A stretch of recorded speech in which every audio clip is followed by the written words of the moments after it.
Next question. What is the most common reason for dialects to vary? Geographical location, economic status, educational status. And can you provide an example of dialect variation based on the option you just chose? I think that all the options that you give me for geographical, economical, and education, they influence in this fact that how the people talk. But for me, I guess the most imperative of all of them is geographical location. Why is that? For example, I had the opportunity, when I was a teenager, I had the opportunity to study in a private high school and after that in a public high school. And I noticed the way the students of the private high school communicate, it was very different with the public high school students. For example, the private high school, they use more English between in Spanglish, well, since that in the conversation a difference that students of the public school. And then in the private school, for example, they used to call teachers Mister and Miss. And the private school, they used to call licenciado, licenciada. You never heard Mister and Miss there. That's talking about maybe the educational or economical issue. But when I mean about why geographical is more important is because when I was in this private high school, even the way we use some words, they were particular from our high school, or even in the course according to circumstances that we as we have it according to our daily life together. These circumstances, it will be strange for foreign people or any other teenager, maybe with the same education, with the same economical situation, but who has not the opportunity to stay with us. I will give you an example about this. For example, in one occasion, we have a student he have a very who was complaining about the teacher in the middle of the class. He stand up and start to criticize the teacher in front of him. But it was very funny because the students say, "Teacher, you're a bad teacher. You don't know how to teach." With a lot of respect, with all respect. And you do this, and he was criticizing the teacher. And anytime he finished his sentence, he say, "With all respect." And he started criticizing with all respect. So the word "with all respect" it became a joke for us. So anytime anyone say to any other person something, and after that you say "with all respect," you know you were kidding or you're being sarcastic. And it was something that only the people in our course understand because we had this experience.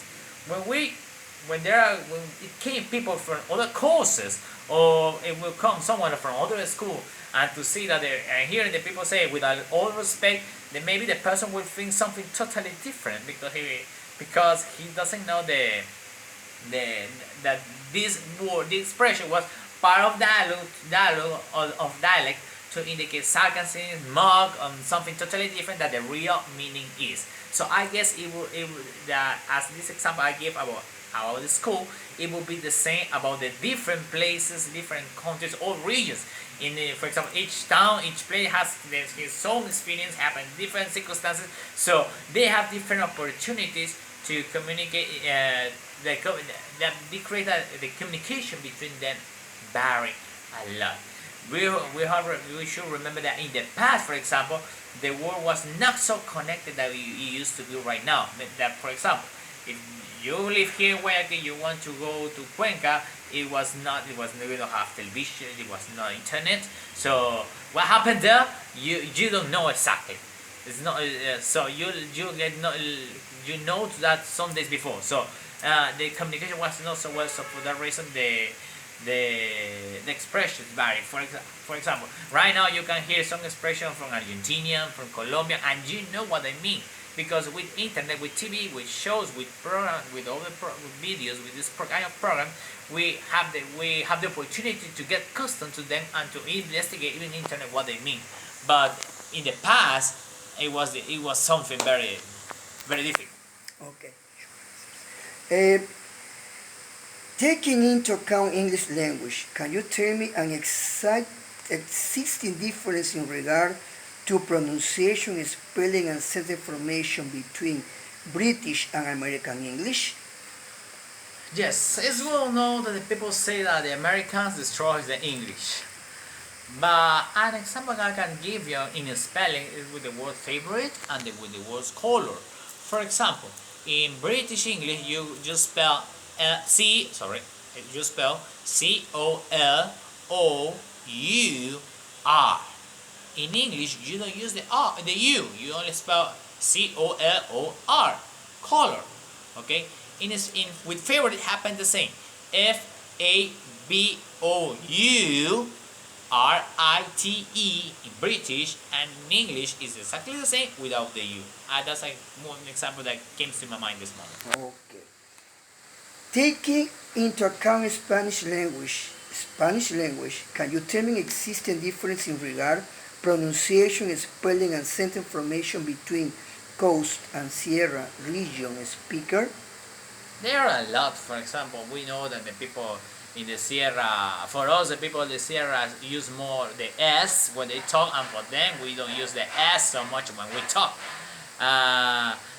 Something different too, we can say some expressions, some words. They have the word they used to refer to the children as a wawa. We don't use the expression wawa, even though when we know what it means, we don't use it. So that's a little bit some example. Okay. The last question, Mr. Leon. Is there any other dialect variation that you can tell how it happens? I could if I would know their language. So I imagine they are, as my experience with English, I can see they are very different, but I'm sure there are other different between other language according to the geographical place. But I couldn't say it. Okay, Mr. Leon, thanks a lot for accepting my invitation to be interviewed, and thanks for your help. That's all.